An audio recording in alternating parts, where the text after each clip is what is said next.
Layer stacking order is a big deal when it comes to Photoshop because it lets us determine what part of the image that we're going to see and what part of the image that we might hide with another layer.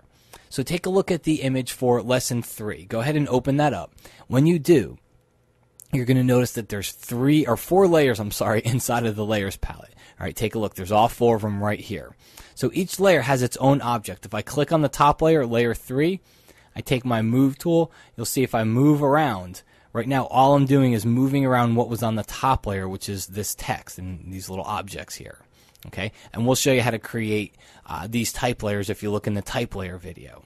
If I click on another layer, like the middle one right here, layer 2, remember by clicking on it, I am selecting the layer or targeting it for an adjustment, some type of an adjustment, whatever it is, even if it's just moving it. But the same thing, I can click and I can drag and move that around with the move tool and it just moves that layer. See the one below here is that big circle, and then we have our background.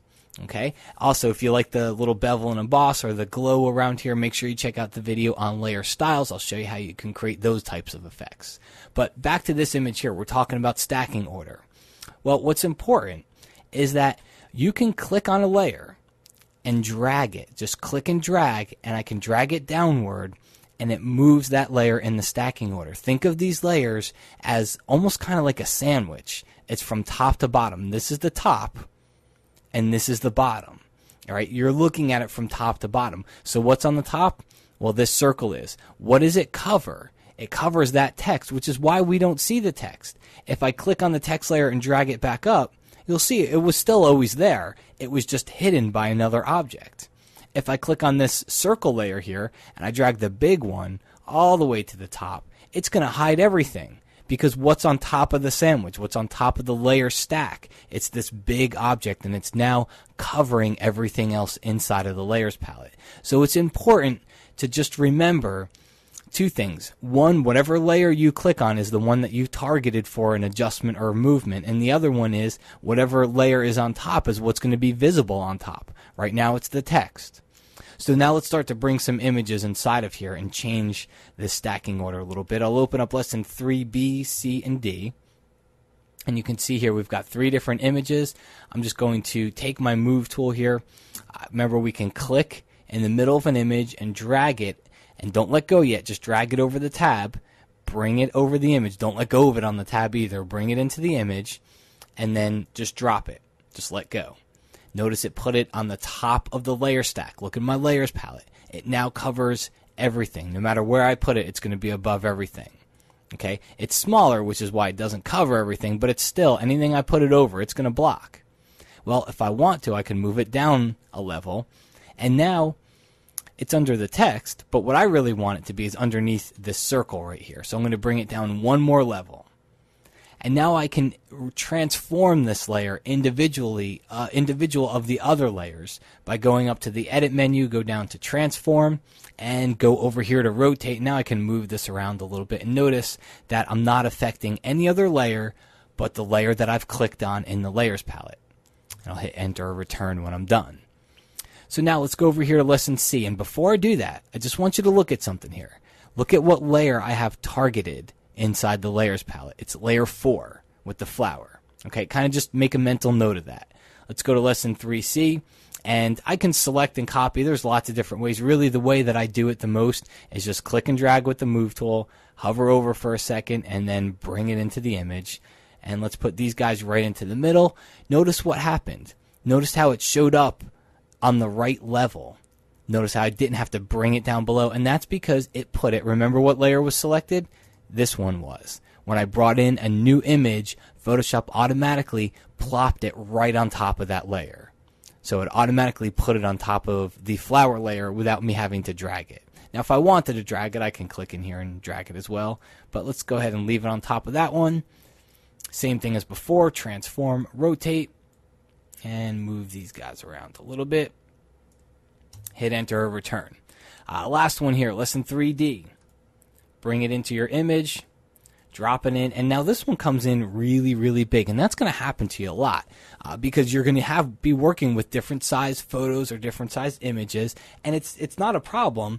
All you've got to do is come up here to edit, transform, and go down to scale. And then I'll hold down the shift key here and click on a corner point. Just hold down shift, click on a corner point, and now I can scale this image without affecting the rest of the document because I'm just scaling the layer that I'm working on. I'm not scaling everything inside of the image here. And let's bring it up here. And then if I go into edit, transform, rotate, I can rotate that one around a little bit. Bring it down toward the bottom some. And I'll probably go back under scale for a second here and just make it a little bit smaller.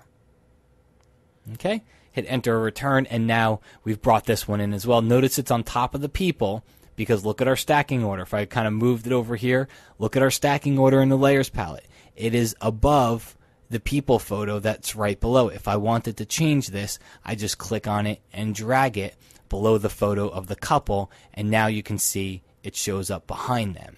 All right, so the stacking order stuff gets pretty important, especially as you're trying to get in here and fine-tune your images because it affects what we're going to see inside that final document because whatever's on top is going to be what's most visible. And there's one more thing just to leave you with here.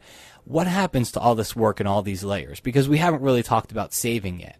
Well, what you've got to do, if you want to save your layers, go up to the File menu, go down to Save, okay? And what I'm going to do is just go to Save As because I want to open up the dialog box. If I hit Save, it's going to just save my image. So I'll hit Save As, but most of the time you can just hit Save.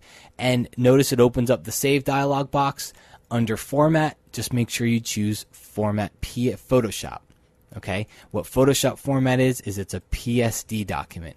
PSD means that there's layers inside of it and you're saving those layers. There's even a checkbox over here that lets you know that you're saving those layers. If I change format over to JPEG, you're going to see that layers checkbox goes away, which means I can't save layers. So whenever you do want to save your layers so you can come back to it, just hit File, Save it as a PSD document.